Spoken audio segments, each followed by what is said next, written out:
pledge allegiance to the flag of the United States of America and to the republic for which it stands, one nation, under God, indivisible, with liberty and justice for all. All right, thank you. Jeremy, please call the roll.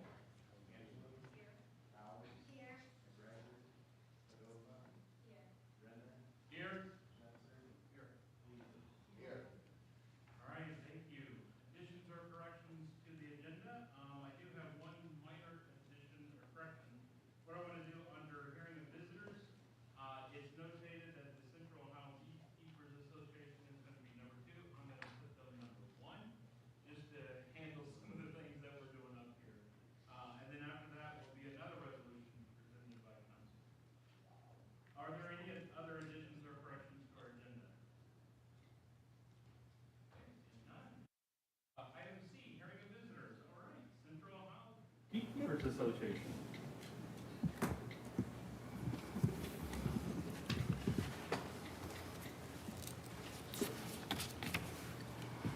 Are you Mr. Hatter? I am.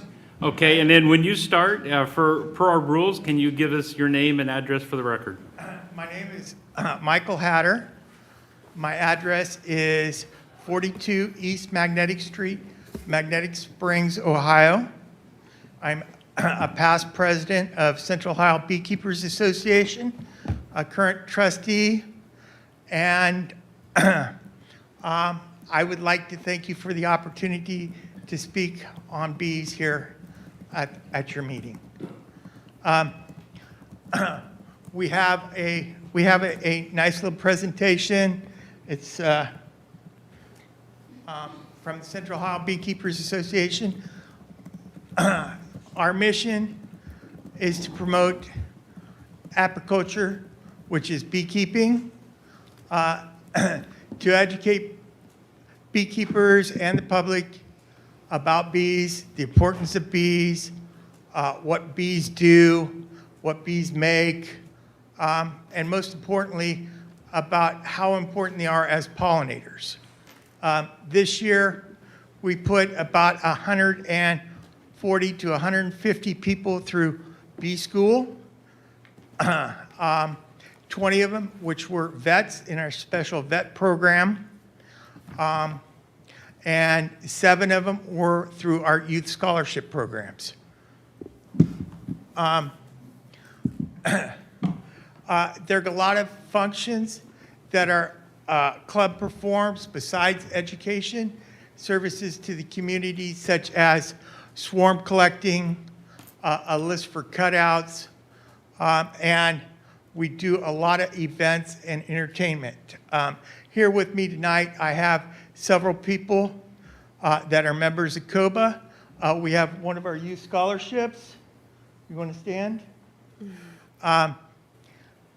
We have Bob and Claudia Bowers, which are both board members on our foundation and work with the Veterans Program. I'm not sure, do we have any veterans here tonight? Not tonight. Okay. Our Veterans Program's new this year. It's the first year we've done our Veterans Program. It's a 2-year program. We are looking for sponsors for it also. But we really appreciate the interest Gahanna has in beekeeping and the education of beekeeping. I personally want to thank you for your resolution 0024-2023. I know of a lot of beekeepers here in Gahanna, and I know Gahanna's been a very bee-friendly community for a long time. I thank you very much. Thank you.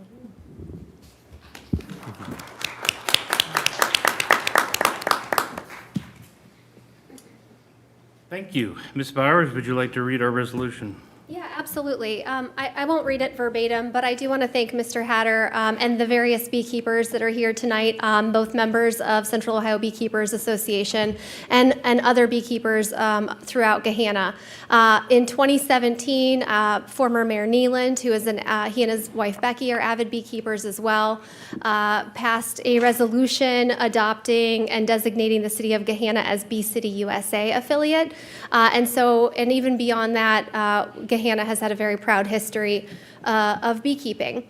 And I want to take a moment to note too that it's not just bees that are critical to our ecosystem. That native pollinators and native bees are supported by the efforts of beekeepers, specifically by planting native wildflowers. And so I think that what you are doing, and by designating July 19th as Beekeeping Education Day here in Gahanna, we are continuing to help promote not just apiculture, but also a healthy ecosystem, and recognizing the importance that pollinators play in that.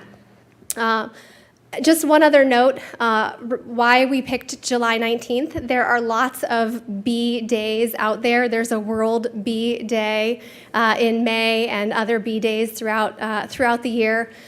July 19th was designated by some communities in the state up north as an urban beekeeping day. And so we wanted to recognize that there can be safe beekeeping, and that can be done in populated communities with smart and supported and best practices. And those are the things that can be taught through the Central Ohio Beekeepers Association. So thank you all for being here tonight. We are going to present our second resolution, and then council will step down to do photos after both. Yes. Have the people that are beekeepers stand up for now. Oh, sure. If you are a beekeeper, I see several here in the audience. If you're a beekeeper, would you like to stand? I see the Wrights and Mr. Dangle. Yeah.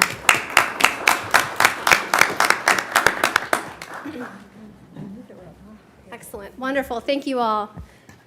Okay. All right, the next one.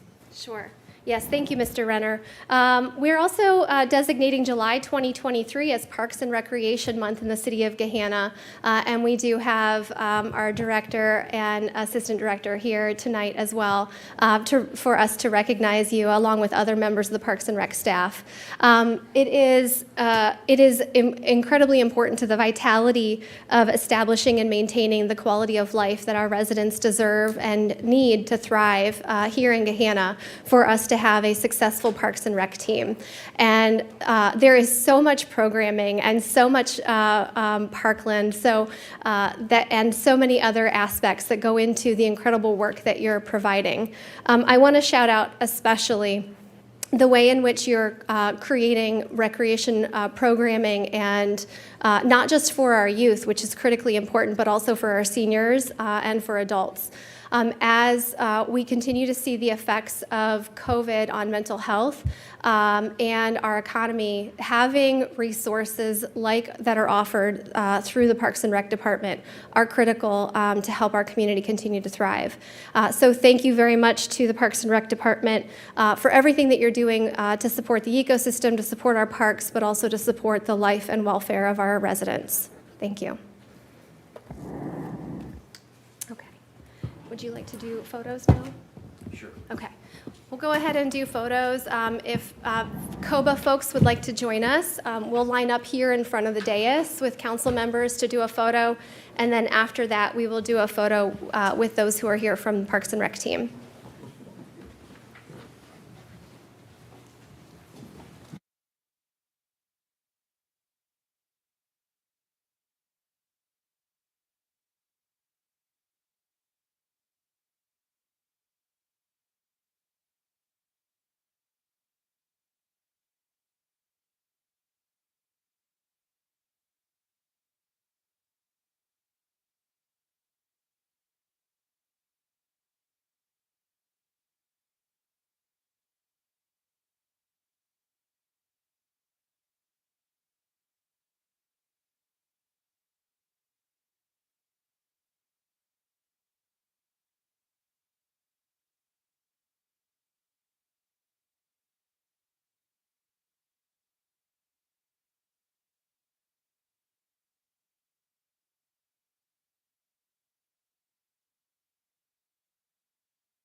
Okay. Thank you, everybody, for your patience as we go through those things. Now up, members of public. I do have one speaker slip. Jeremy, are there any additional? No.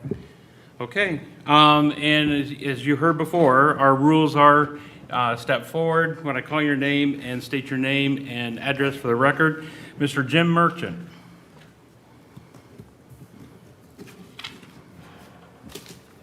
Jim Merchant, 294 Regents Road, Gahanna, Ohio. This past 4th of July, I was involved in a serious traffic accident near my home, and resulted in injuries to myself and several passengers along with me.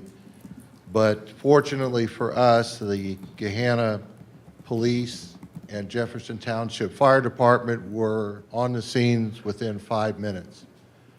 Their kind, professional, and caring attitudes really helped us out through a very serious and critical situation. They performed excellently, and I just wanted to thank them here publicly. What they did for us just makes me proud to be a member of this city. Thank you. Thank you. Thank you. All right. Next on the agenda, consent agenda. Do I have a motion to approve the consent agenda as published? So moved. Have a first by Ms. Bowers. Do I have a second? Second. A second by Mr. Snetzer. It was a tie, really, but. Yeah, paper rocks, I should say. All right, any discussion? Okay, seeing none, Jeremy, please call the roll. Bowers. Yes. Schnetzer. Yes. McGregor. Padova. Yes. Renner. Yes. Weaver. Yes. Angelou. Yes. All right, thank you. Item E, we do have two ordinances. Actually, we have four ordinances for introduction. First reading. Jeremy, could you please read these into the record? Ordinance 52-2023, an ordinance authorizing the city attorney or the city attorney's designee to file for appropriation of right-of-way and temporary construction easement at 926 Taylor Station Road, Vandalay Imports and Exports, LLC owner, and furtherance of the Taylor Station and Claycraft Road roundabout project. Ordinance 53-2023, an ordinance authorizing the city attorney or the city attorney's designee to file for appropriation of right-of-way and temporary construction easement at Taylor Station Road, Lot 3, Camp EZK LLC owner, and furtherance of the Taylor Station and Claycraft Road roundabout project. Ordinance 54-2023, an ordinance to repeal and replace Code Section 521.06, construction, repair, and replacement of sidewalks, integral approaches/aprons and related areas, and to repeal and replace Chapter 903, sidewalk construction, and declaring an emergency. Ordinance 55-2023, an ordinance authorizing the mayor to execute a community reinvestment agreement with Romanoff Group to facilitate redevelopment of an existing industrial building located at 977 Gahanna Parkway, part of Community Reinvestment Area Number 1. All right, thank you. Item F, correspondence and actions. Mr. Clerk. Nothing this evening. All right, my colleagues on council, do we have anything? Yes, Mr. President. Weaver. Thank you, Mr. President. Just very briefly, received an invite from State Representative Ismail Mohammed's office to attend the Somali Independence Day celebrations on July 1st down at the State House. We're joined by our state representative, Mary Lightbody, as well as School Board President Burl Brown Pickle Antonio, and Ms. Bowers and I presented a certificate of recognition commemorating the event. So that is it. Thank you, sir. Thank you. Any other comments? Okay, item G, representatives, Community Improvement Corporation. I don't have a report. As everybody knows, we did have a our first semi-annual meeting with council and CIC in June. There was a discussion about some of the businesses down on the creek side, more limited to the mobile ones. Mr. Weaver, do you have anything else to add? Just that CIC will be meeting on Tuesday morning at 8 a.m. in the committee room. Is that correct? Tomorrow? I'm sorry, next Tuesday. Yeah. You've got, He the changing pointed. calendar has me. Okay. Thank you, Mr. Weaver. Mid-Ohio Regional Planning Commission, MORPC, Ms. Angelou. We do not have any meetings in July, and we will be back in August.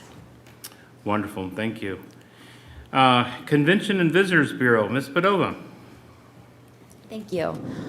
The reconciliation of the Creekside Blues and Jazz Festival is still ongoing, but I can share with you that there were 103 pieces of print, digital, and television coverage regarding CBJF, reaching 23 million unique visitors for a total publicity value of $641,000. Additional reporting indicates that there were over 20,000 people in attendance that weekend here in Gahanna.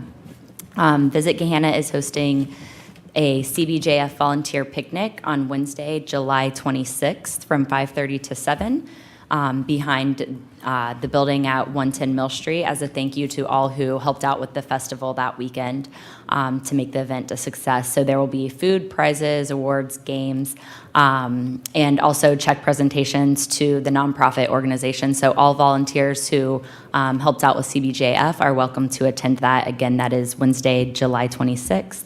From 5:30 to 7 p.m.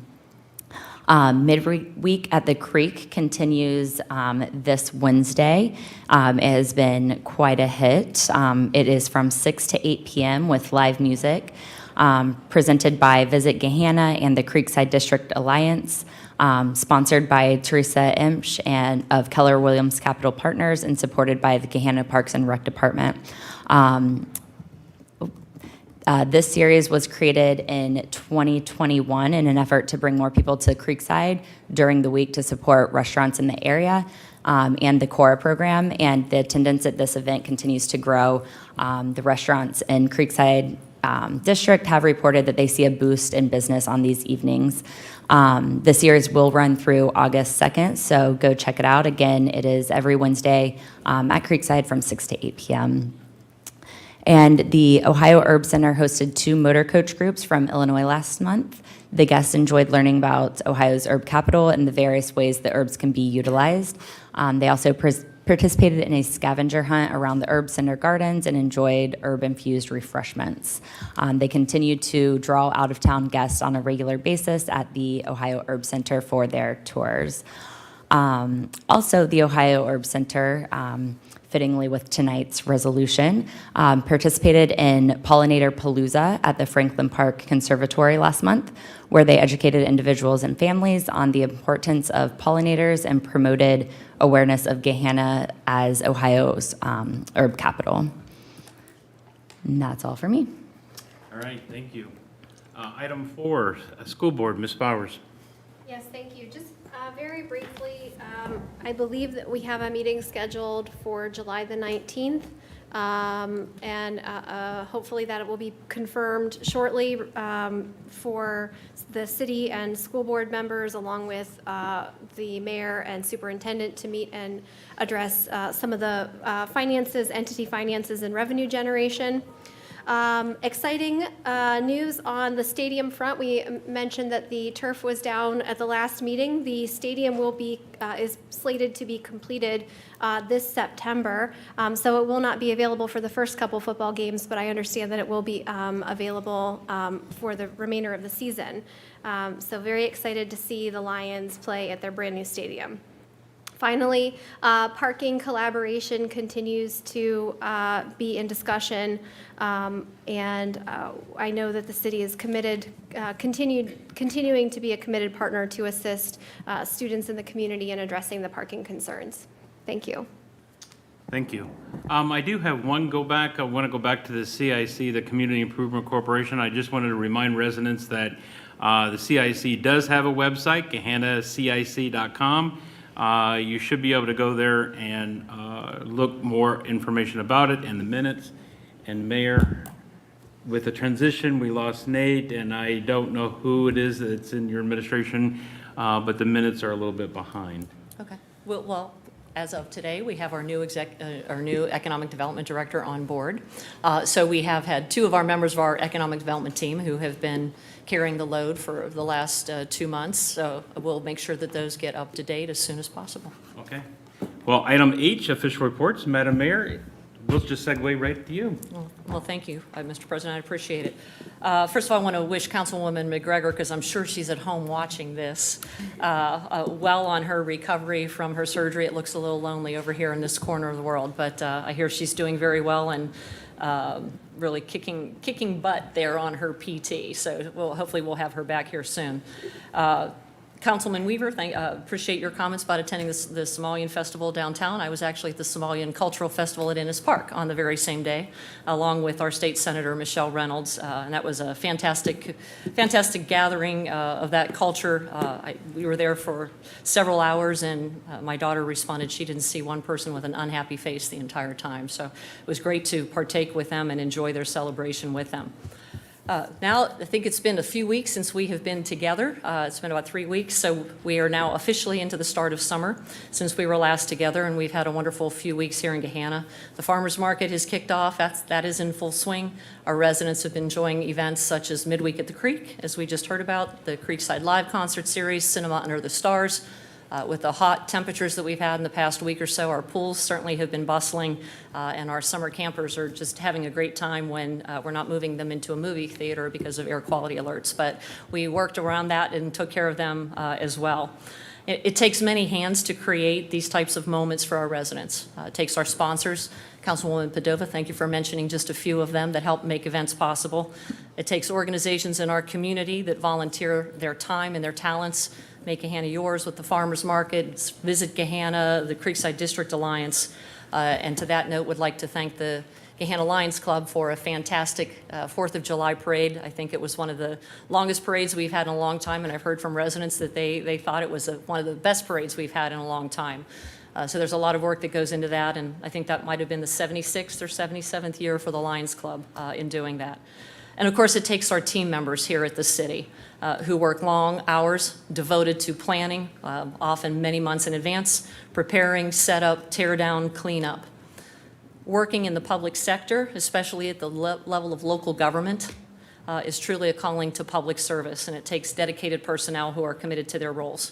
One of the traits I think we all, that make Gahanna such a special place to live, work, and play is the dedication of the people who work here at the city every single day to serve our residents. Many of them are residents here themselves, and oftentimes a lot of the work that they do is behind the scenes. People will see our folks out at an event, but they don't necessarily realize all of the work that's gone into things behind the scenes for many, many months to make them happen. And it's work that's rarely seen or even realized by residents. And the level of dedication of our city employees, I think, was on full display within the last week. So for those of you who don't know, a week ago last Sunday, early Sunday morning, we experienced a significant water line break on a major corridor in Gahanna. I think I got a text message from Senior Director Schultz somewhere between 7:30 and 7:45 a.m. that morning. The break caused flooding through the major corridor, which led to immediate road closures for the safety of vehicles. Our street crews were on site almost immediately, making sure that the roads were closed to secure the area. They were followed by our utility crew members, who within a matter of minutes diagnosed the problem and set to work to fix the problem. By 2 to 2:30 p.m. that afternoon, not only had they fixed the water line break, but the roads were open, and I think the road was open before many residents even knew it had been closed. It was truly amazing to watch their work, watch them arrive, watch them work as a team, and how quickly they diagnosed and fixed that problem. I was a little concerned as to how in-depth that problem was going to be, but they did a phenomenal job in fixing that. That night and throughout the next day, we were inundated with water. Water that threatened a fireworks celebration that had been planned and contracted for almost a year in advance. Our Parks and Recs team was down there in the early morning hours, displaying a great deal of positivity and perseverance, pumping thousands of gallons of water off the golf course into the creek so that the residents can be assured of having a fireworks celebration that night. That went off without disruption to the community, as if nothing had happened the previous 12 hours. Much like the water line break the previous day, no disruption in service to our residents. They fixed that water line repair while ensuring that every resident in that area continued to have service. Following this fireworks celebration, and I know many of our Parks and Recs team were there late that night with cleanup, they were back at it again early Tuesday morning, setting up for the parade. Our street crews were back closing roads. Again, many, many months of planning, preparing, set up, tear down, clean up, and making sure that people enjoyed that event, sitting on the streets, smiling, laughing, and doing so in a safe manner. Our parks team, our service team on hand through all of that, and of course, none of that also could have happened without our Gahanna Division of Police. Our officers from the Division of Police were there throughout every single one of those events, making sure that the road closures were done safely, that people who were traversing through the area were safe, that the fireworks celebration went off safely, that people arrived and left safely, and of course, the parade, that we were all able to enjoy several hours of parade in a safe manner. I want to speak about the Gahanna Division of Police for a minute because some of you may have seen some social media traffic over the weekend on some of the city-related pages relating to an encounter that occurred at a local business. And some of those posts involve some of the very same officers that were at service to our residents through every one of those events I just mentioned. I'm not going to address the legal issue of what a trespass is or is not in a public space, or what's the difference between a public space and a private space. I will leave that to the legal experts, like our city attorney, to handle that. But what I do want to say is that our officers were videotaped during that encounter. I watched the video, and I want to say on record that I'm extremely proud of the way our officers handled that situation. What I care about the most as mayor is that when our officers are called to a scene and they respond and engage with a member of the public, that the member of the public who is engaged with our officer, that they are treated professionally, in a civil fashion, and respectfully by our officers. Anyone who watches that video will see that that is exactly what our officers did. They acted professionally, they treated people respectfully, they treated them civilly, and they afforded them every opportunity for engagement and conversation. They did exactly what we ask of them to do every single day. Not only did they do what they were asked to do, but they did it in the manner in which we expect them to do it. So I say all of this to say that we really, as a community, are blessed by the people who work for the city of Gahanna. From every single department who work here, these people come to work every single day to serve our residents, and sometimes it's things that we take for granted as residents because we just don't see what happens and what they do behind the scenes. But especially over the last week, and especially what I saw on social media over the weekend, I really wanted to say how proud I am of every employee who works here, and I'm very proud of our officers for the work that they do every day. I'm proud of them as mayor, and I'm proud of them as a resident. And thank you for your time. Thank you. Mr. City Attorney. I think the only thing I'd like to add is I met our new economic development director today for the first time, and we immediately, within about 45 seconds, rushed him into a meeting that he didn't know existed that we needed him on. And I went on to say pretty much what the mayor just said about the people who work here in Gahanna. Over my time here, I've been so impressed with the team that we have put together that people just want to help everybody. They do their best, they try their hardest, and they put their best foot forward. I thought those police officers as well handled it as well as anyone could under those circumstances. I sent an email off to the chief telling him how I respected the way they handled that situation. But I really want everyone to know what a great team we have here in Gahanna, how everyone's so selfless and ready to jump in and help. And I've really appreciated that, and I just was saying that today. So that's all I really have to say. All right, thank you. Item I, council comment. Ms. Angelou. Thank you.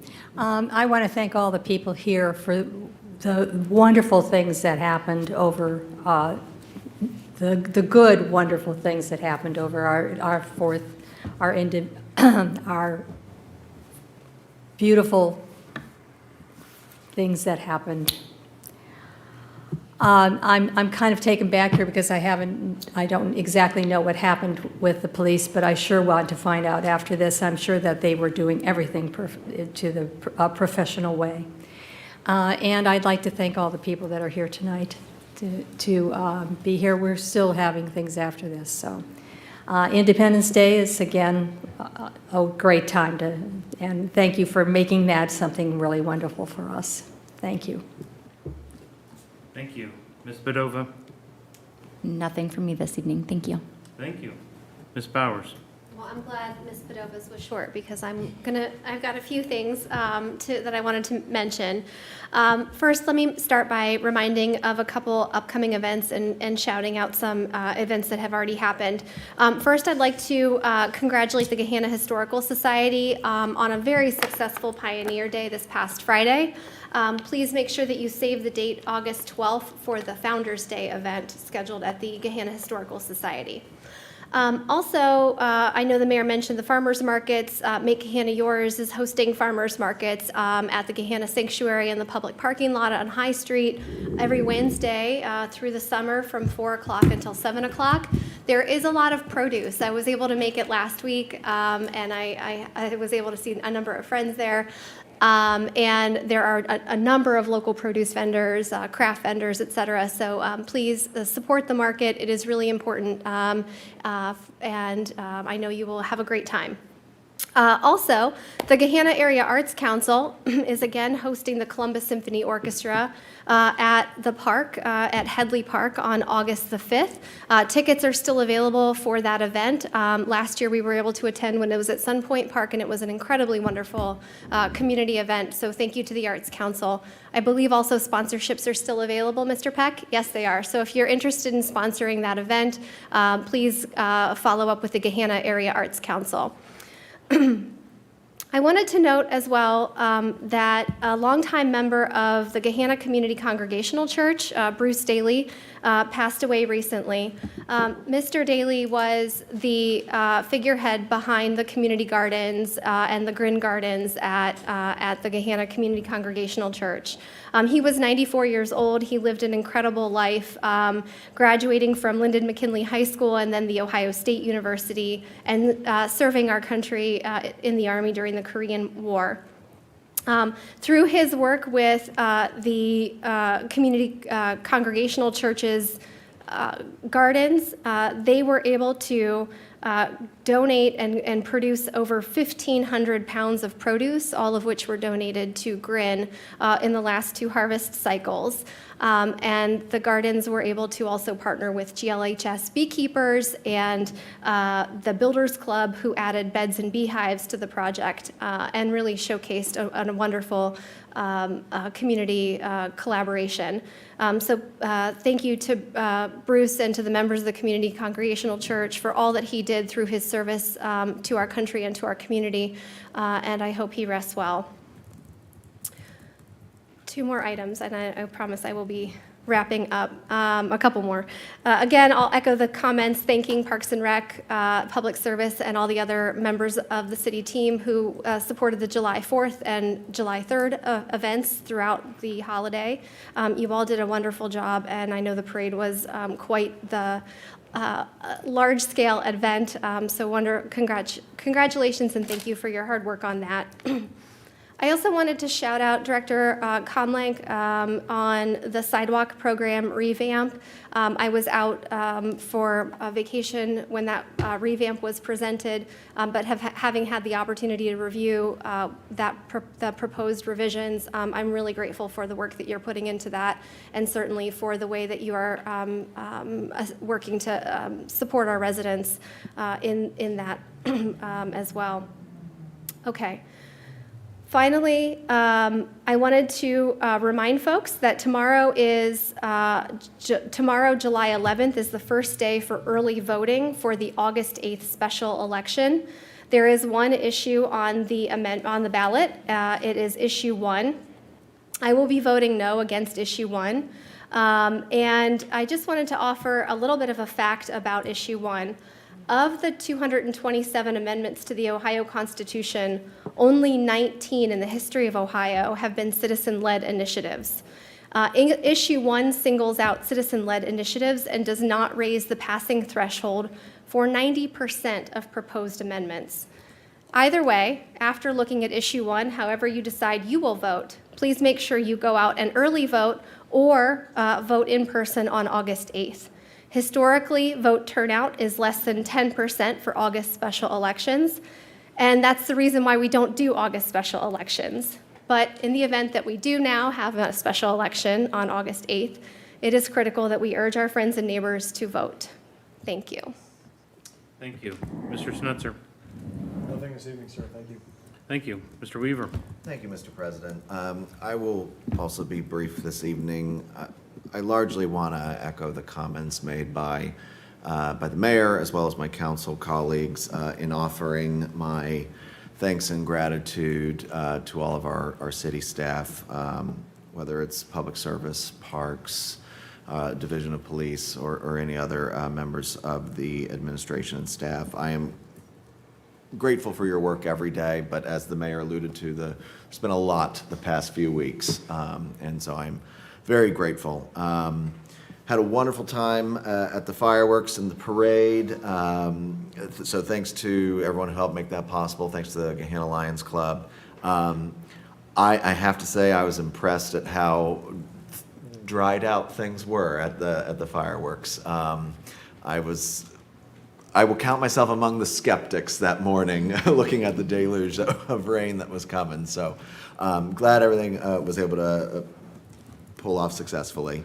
And I would like to offer my thanks and gratitude to Mr. Hatter and the Central Ohio Beekeepers Association for being here this evening as well. Director Farrell, resolution this evening celebrating your department and your team, and thanks to you and your staff as well. Add a quick note in encouraging folks to get out and vote. Early voting times have changed since previous years, so bear that in mind. But get out and vote. Thank you. Thank you. Because I'm working so heavily on my master's, I am no longer really on Facebook, and I find that actually a joyous time for me. But I have been catching wind of some of the things that's been said and about our police and about the incident, and all of council definitely received something. I don't know the details, but here's what I say. I've always been a very strong supporter of our police. I've been endorsed by the FOP. And I'm very proud of that fact. We need law and order, and for whatever happened, I'm sure our PD department actually handled themselves professionally. They are professionals, so Mayor, thank you for your comments on that. I really echo those strongly. You know, look around the world. There are many states, there are nation states that don't have a good, adequate police force, and you can see what's happening. I definitely want to tip my hat off and thank for the Central Ohio beekeeping, and I thank my colleagues for the resolution. Thank you, Ms. Bowers, for the idea. My father, I grew up with a beekeeper, and at one point here in Gahanna, he had 9 hives right there on Woodmark Run. And we always had conversations with our neighbors and let everybody know, and everybody was always gracious and happy because we understand, and everybody understands what the pollinators, what they do, and also mom and dad are also a free source of honey for not just our neighborhood, but Royal Manor, Brentwood Estates, and everywhere. They just give it out. That's my mom and dad. July 3rd and 4th, the fireworks were fantastic. I got to enjoy them from my home. And then the parade, I got to do something really nice. I got to sit with my family, which I haven't done in years, and sit on the bridge and actually watch the parade go by. It was really nice to see. And my youngest son was actually in the parade with the Gahanna band. But my other son, we were both wearing hats, and we had 2 color guards this year. We had the military, the VFW, and then the police. And I was proud to see my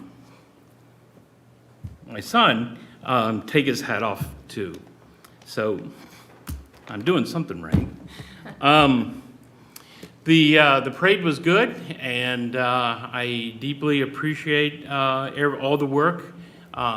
In fact, in all the years that I've been involved, I know what the work is by our Parks Department, by our Police Department, and by various other in the administration, so it's really nice.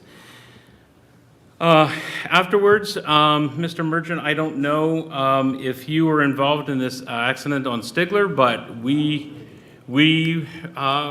happened, my son was walking up Stigler and heard it, and we went right now and around, and we saw it, and there was 3 cars, and we were just doing a silent little prayer to make sure everybody was okay. I did hear later from Chief Kauser that 2 people were transported for non-injuries, but it was, Stigler has, in the years that I've been living on the west side, Stigler has become an issue. The traffic there is nuts, and people are taking chances. And I think this is just one example of somebody taking a really bad chance through a red light. So I just implore my fellow residents of Gahanna, please slow down on all our community streets and be aware that there are children. It's summertime, there are children out playing, and there are children out biking. One of those children is mine. And he's biking to and from the Gahanna pools because he works in concessions. Today he got to be the guy on the slide, so he was telling me about that. But but please definitely slow down. Okay, that's all I got. Thank you. Do I have a motion to adjourn? Thank you. Mr. Snutzer, do you want this chair? Do you want to sit there? No, I'll sit right here, it's fine. Committee's much more informal. Mr. Van Meter, if you'll just let me know when you're ready to go. Thumbs up? Yeah. All right, sounds good. All right, let's kick off the Finance Committee for July 10th, 2023. Let me just double check the agenda. Just one item on the agenda this evening. It's a discussion item, the 2020, well, I'm sorry, item 2023-0109 Capital Improvement Plan Draft. Just a quick recap. We had the overview presentation to council by the administration, and then to facilitate a constructive dialogue, council submitted questions to me. I did the best that I could to try and cull any duplicates and put them in some semblance of an order that might make sense here. And then that allowed the administration to do some homework and then come prepared for a fruitful conversation today. So the questions are attached to the agenda. Everybody here on the dais should have a printout as well. If I didn't get the questions exactly right or the essence of the questions exactly right, I'll ask them, administration can respond, and then if there's any follow-up from council, we'll just simply take them one by one if that's okay. All right, seeing no objections. The first one is in reference to the street tree program. This can be found on page 15. There's a table of cost estimates in there, and the question as it was received noted that there is no cost yet determined for the street tree program, so I'm just wondering if the administration can shed some light on why that is. Good evening, that will be mine. Okay. There we go, I think you can hear me better now. So the estimates have been determined and established. There is an administrative discussion on whether or not the operation of the street tree program is within the capital improvement plan or in the operational budget. That's why the outline of the program is included, but the funding portion is not. Any timeline on that? We'll make that decision before the final draft of the CIP enters in front of council. Okay, thank you. Anything further from council on that particular item? Nope, all right. Moving on page 20, again, another table with several line items. I believe just the general ask is what improvements are included in the Bryn Mawr Park line item Any specifics that you might be able to shed on that? And then is there a definition that the administration uses to determine a, quote, high-use park, end quote? Sure. The Bryn Mawr Park, you'll notice, is included in two different tables, and I think the question did reference both tables. One of those is with the park structure that is in line for 2028 to have a replacement of that playground feature. Also, in the park renovation tab, there is just a general park improvement for Bryn Mawr that does include a restroom facility for that particular park. From a high-use standpoint, we do look at amenities and features. The Bryn Mawr Park is labeled a neighborhood park, so clearly as many features as you have, the longer you stay for that location, and that's when a restroom facility would become a higher use or need. It was determined from our Parks Master Plan that one of the recommendations or requests from residences were that we had permanent restroom facilities to improve their stay within the parks that we have. Thank you. Anything further from council on that particular item? Just ask a follow-up question. Yeah, go ahead. Yeah. Like many of our pocket parks, or perhaps unlike most of our pocket parks, Bryn Mawr hosts soccer and sports practices. Are there any other pocket parks that don't currently have restroom facilities that host sports teams?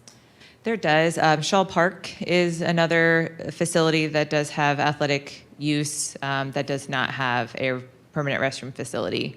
That is another reason why Bryn Mawr is an ideal site for a permanent restroom site. But none of the other like neighborhood pocket parks are hosted. I mean, I couldn't think of any, but okay. That's the only athletic, I will say from a special use park, Pizzuro is another site that does not have a restroom facility that would be ideal. Okay, all right, thank you. Anything further from council? Mr. Chair? Yes, sir. Just a quick follow-up. Would public safety improvements in the area around the park be considered as part of the park improvements? Any, for example, signage or, children at play, those sorts of signage or anything? Anytime that there is an identified sign for public safety, 100% yes, and that is incorporated into any type of improvements to facilities. We look at the design of the feature in order to help with, there's of course never guarantee to reduce vandalism, but we hope in the design that we could reduce it. Thank you very much. Thank you.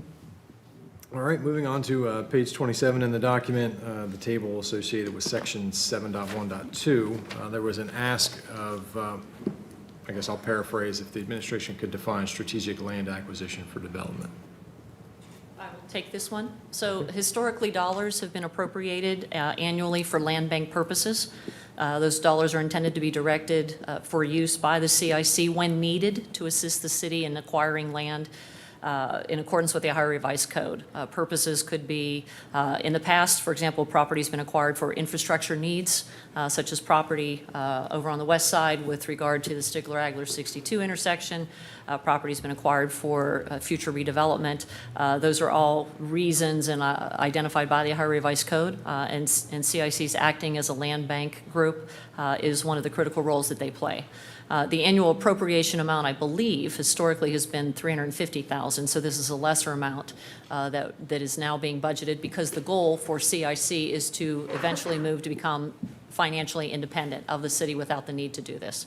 So part of the Creekside redevelopment plan is actually to try to create a revenue stream for the CIC so that eventually we can eliminate this need for a land bank contribution, but that is what it represents.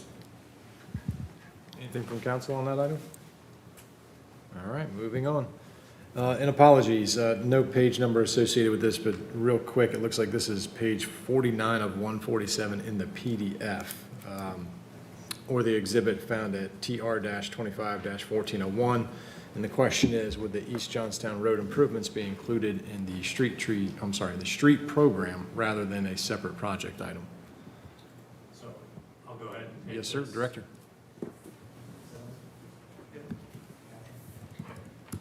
Unlike our residential street rebuilds and capital maintenance mill and overlay.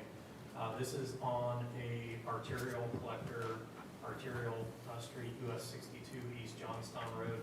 We'll be taking a comprehensive look at the corridor with widening, utility improvements, multi-use path, storm sewer installation, utility relocation. So we're taking a broader look at an approach to the improvements along the corridor, so that differentiates itself from what you typically see within the annual street maintenance and street reconstruction programs. Thank you. Anything from council? Yes. Okay. Moving pretty quickly here. And again, another one absent a page number, but it appears to be 64 of 147 in the PDF. Section 10.1.2.2, utility systems. Any consideration for adding McKenna Creek concerns? I think on this one, whoever's question that is, if maybe we can get a little bit of clarification as to what some of those improvements we might be thinking are. I'll open that up to council. Mr. Chair, if I may. Yes, sir. Thank you. So I did ask this question, one of the several years ago when I was running the issue around utilities in McKenna Creek with drainage runoff, what improvements, I'm not an engineer, so I would certainly defer to the experts here, but what, if any, improvements can be made? I heard a lot about it in that neighborhood, and I suspect folks are hearing about it as well again this year. Are there specific limits that we can look at and explore and come back? Neighborhood limits, or, are we looking from East Johnstown Road north to a particular place up Cherry Bottom? What geographical area might you want us to I look am at? specifically referencing like the East Chester area, yeah.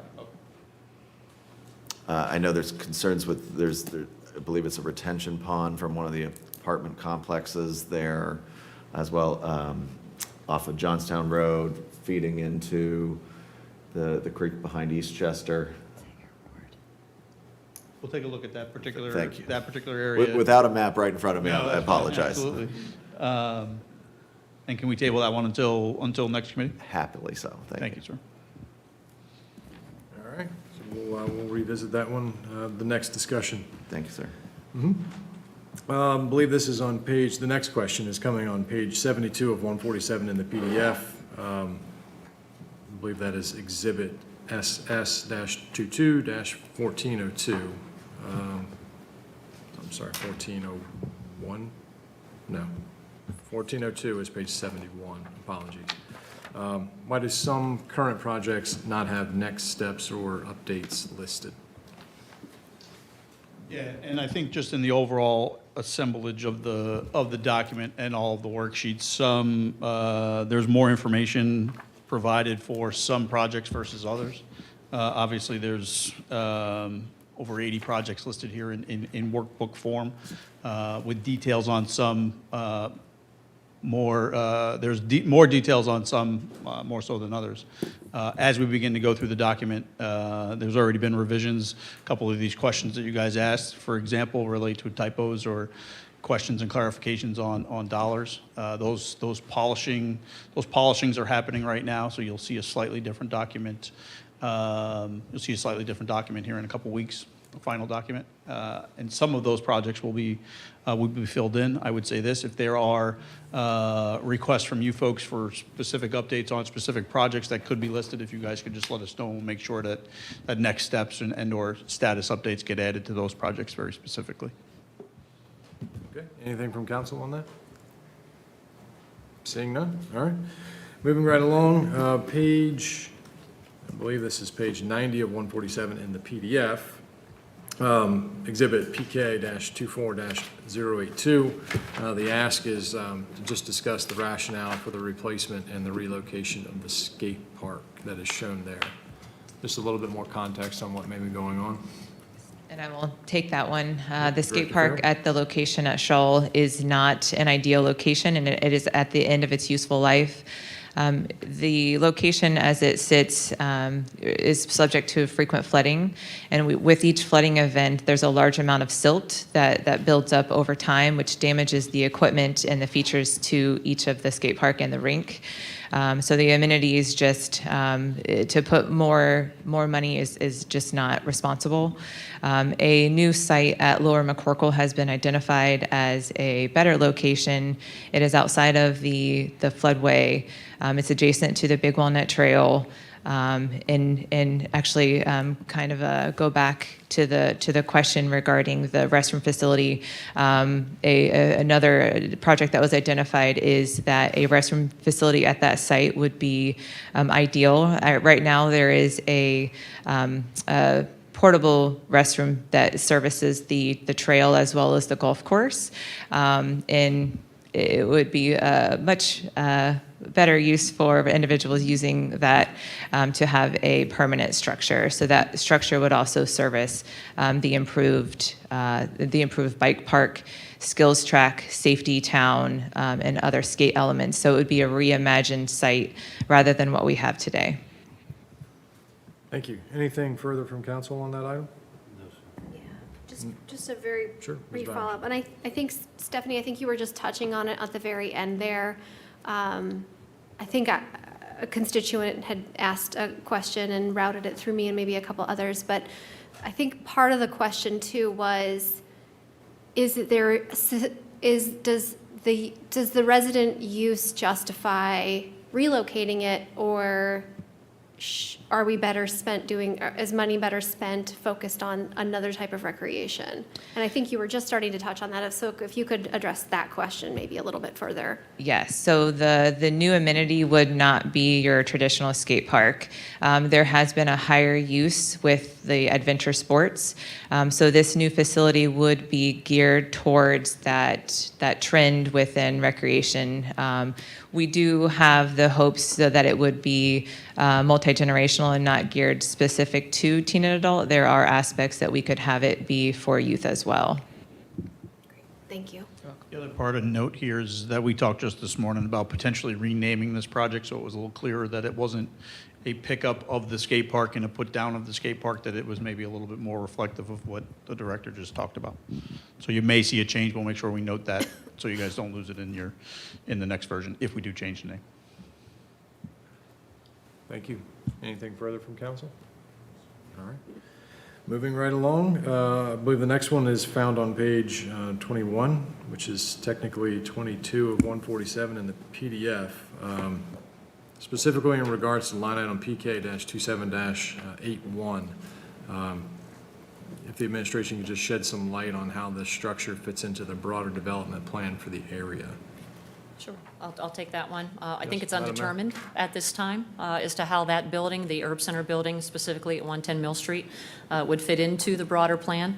Under the Creekside redevelopment strategy that was presented a little over a year ago, and it's been discussed multiple times in public meetings, that parcel could collectively be developed with surrounding parcels into, I think the strategy suggested a hotel, but there are no immediate plans for that. Right now, the CIC has options to purchase on surrounding parcels, but owns other properties outright. So the immediate focus of CIC right now is on the properties and parcels that it owns outright in terms of redevelopment. So I think the reason that the work on this structure is in the CIP is because it's really a placeholder. In the event that it's years that something happens with that, we don't really, again, not being an immediate focus. Time will tell as to what happens with that parcel. So we need to make sure that we keep track of what maintenance is needed with that. But the immediate focus for CIC for redevelopment would be on the other parcels. Thank you, Madam Mayor. Anything further from council on that particular item? Seeing none? Okay, moving on. Page 23 in the document, which is actually 24 of 147 in the PDF. Again, item PK-24-02. Please elaborate on the plans for the parcel that is associated with the planned sidewalk. I believe this is Woodmark Woods Reserve sidewalk. That is correct, and I will take this one. There's no plans for the parcel per se. That portion of parkland has a missing sidewalk. It's close to Thistle, or it's adjacent to Thistle. With the missing sidewalk, that is an ADA complication. So it's ultimately an improvement to the sidewalk corridor on the west side. Thank you, Director. Anything from council? Seeing none? Okay, moving right along. Page 24, which again is 25 of 147 in the PDF, line item PK 28-01. There's reference to, I believe there's another trail item. Does it connect to anything is essentially how the question was received. Is it the Sun Point Loop Trail? Yes, this is a loop trail within the Sun Point Park. Loop trails are traditionally popular, obviously park users. They can utilize this space while they're enjoying, or their children are enjoying the playground, or it's a location that you can strategize your distance. So Sun Point was identified as a ideal location to expand and improve a loop trail within the site. Yeah, I know down at Academy, many of the coaches have, older kids that they're coaching, and the younger kids might be with moms or grandparents, and they make liberal use of the loop just to keep the little ones preoccupied. So anything from council on that particular item? Okay, thank you. Next one on the list, page 25. And again, that is 26 of 147 in the PDF. Item PK-24-01. Please provide further information regarding how the existing aquatics fits within any plans of a community center. The aquatics facilities and the indoor community recreation center scored very high as priority, along with the Parks Master Plan data that we gained. The aquatics plan will evaluate the 3 existing bodies of water that we have today to determine a best path forward. That's not to omit a community recreation center as part of the resolution of those aging facilities. Ultimately, the aquatics plan will better inform the path of the community recreation center project.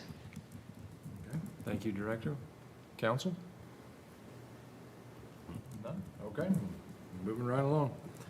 Page 29, which is going to be 30 of 147 in the PDF. I'm sorry.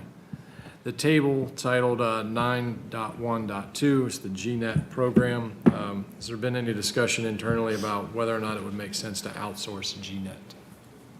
I'll take that one. Yes, sir, Mr. Spence. We've had a management agreement with Columbus FiberNet and GNet since February of 2009. As GNet is critical infrastructure, several public safety services run through GNet or are interconnected to other municipal services through GNet. We're very judicious in the care, custody, and control of that network. Thank you, sir. Anything from council? No? Okay. All right, bear with me. I'm thumbing through the PDF as quick as I can to find page 87.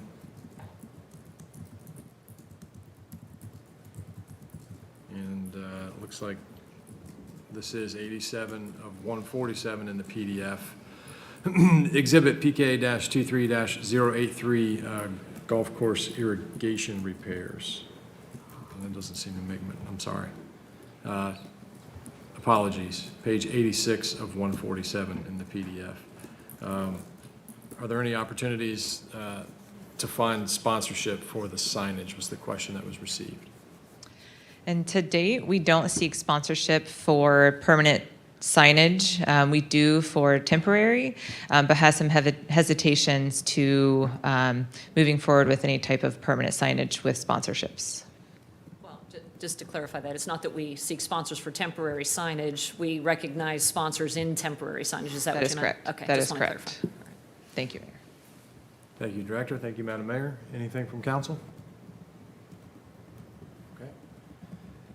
Next one on the list appears to be page 102 of 147 in the PDF. Again, the exhibit PK-23-01. Are there any utilization studies for the Library Link Trail? And then are you aware of any grant opportunities that may be available? The Link to Literacy Trail project was identified by the resident-led Bicycle and Trails Advisory Committee, also known as BTAC. The trail will accomplish a connection to the Big Walnut Trail, the existing bike route, as well as the community recreation trail that connects onto North Hamilton. Right now, the bike route on Granville creates some safety concerns. Bicyclists are not legally allowed to ride on the sidewalk, and that's a very high-trafficked location, so cyclists don't feel comfortable and don't enjoy that location to traverse the community. So the trail will create a better and safe connection.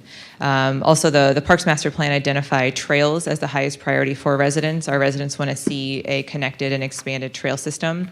With the Big Walnut Trail moving north to south, the Link to Literacy Trail will be one of our first connections to make that east to west to improve the walkability and bikeability for the community. From the grant aspect, applications have been submitted to the Clean Ohio Trails Fund as well as the Recreational Trail Program for alternative funding, and we'll continue to seek outside resources for this project. We recognize that this project does check a lot of boxes from a grant funding standpoint, and we'll continue to evaluate other options. Thank you, Director. Council? Okay. All right, moving on to the final item of prepared questions for this evening. This is on, I believe it is page 117 of 147 in the PDF. Again, it's the exhibit associated with item PK-24-01, Aquatic Assessment Facilities Plan. My interpretation of the question is that at the top of that exhibit, there's a projected cost estimate of about $12.6 million. And the ask was to help reconcile that figure with the preceding couple of slides with the table found on 10.1.3.4, which shows, I believe, a much smaller number of about $6 million. I'm just trying to connect the dots there. Understood. And ultimately, that is a typo and will be rectified for your final draft. All right. Thank you very much. Anything from council on that? Okay. Before concluding the meeting, obviously this is a committee meeting or a finance committee meeting after a regular meeting. We have our regularly scheduled committee meetings next week. Is there an appetite for a finance committee meeting after committee of the whole? Do we want to skip and give it another week to digest the document? Sir, can I, real quick? Can I talk schedule? Because there's been a slight schedule change. Okay. Which may help in the conversation that, Sure. For next week. So one of the things that you guys have had in front of you in the weeks past is the Parks Master Plan. And the need to adopt that plan still exists. So what we've proposed to do, and the updated schedule is on the screen up on the screen. And we are at the July 10th special finance meeting in about the midpoint of that particular slide. We're proposing that we slide everything down 2 weeks and introduce the final draft to you folks instead of next week, July 31st.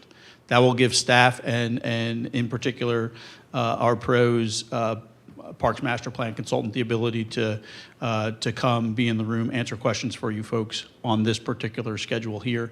There was a desire by some council members to make sure that the Parks Master Plan was adopted, if even in just order of the agenda, prior to the CIP actually being adopted, and that was one of the reasons when we had started having this internal conversation that it necessitated the small shift in the actual schedule here. This basically puts us back, instead of second reading on August 7th, it gives us second reading happening on August 21st. So it's a push by 2 weeks.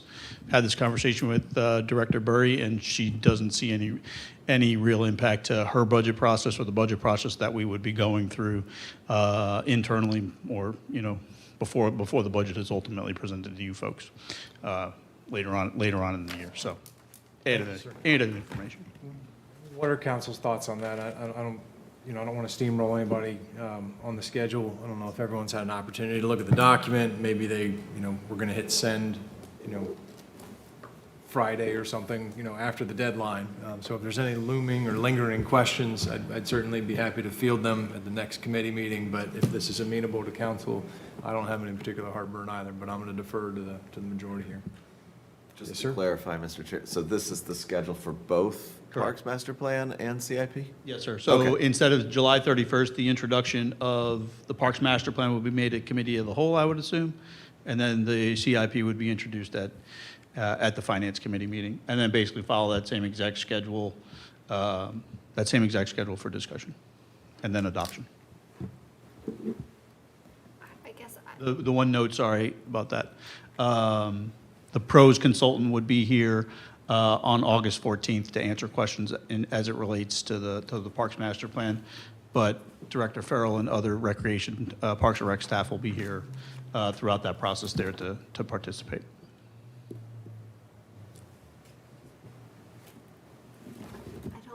I guess, so we have committee next week on the 17th. We have a regular meeting on July 24th, and then another committee meeting on the 31st. So would it be preferential to either have another round of questions either on July 17th or on July 24th? Yeah, I think that's ultimately the question. That's the question. I'll facilitate whatever the will of council is. I don't think anybody wants to host a meeting just to host a meeting, but if there are still lingering questions, we can attempt to get those resolved or answered. I think, let me just ask maybe a question about where we go in terms of priorities. We've been asking questions, but this is one of the things that we've noticed with the budget process too, is kind of getting to that weigh-in stage as well. It looks like you want to be ready on July 31st to have a final document, so it seems that you want some input in terms of the priorities look good,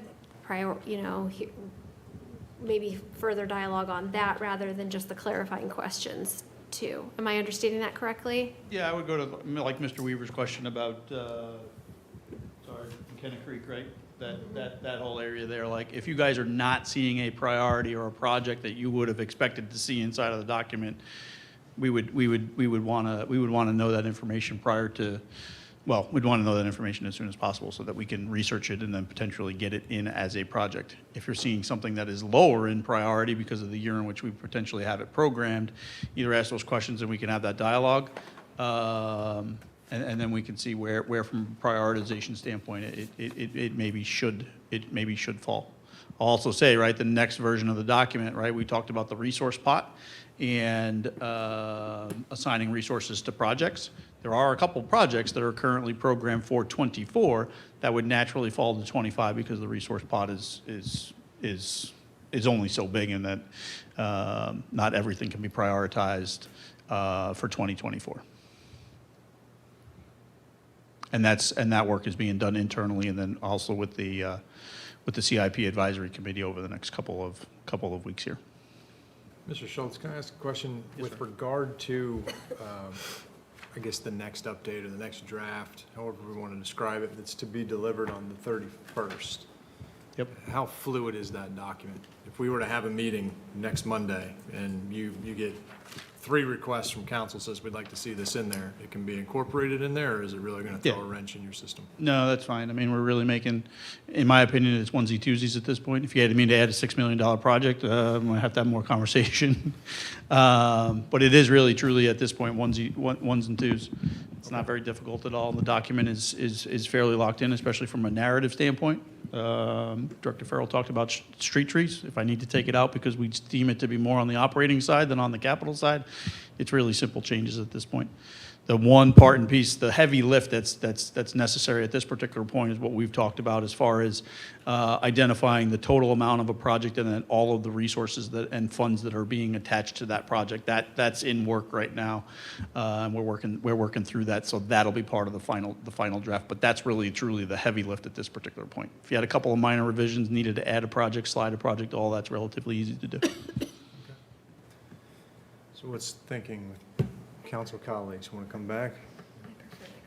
Okay.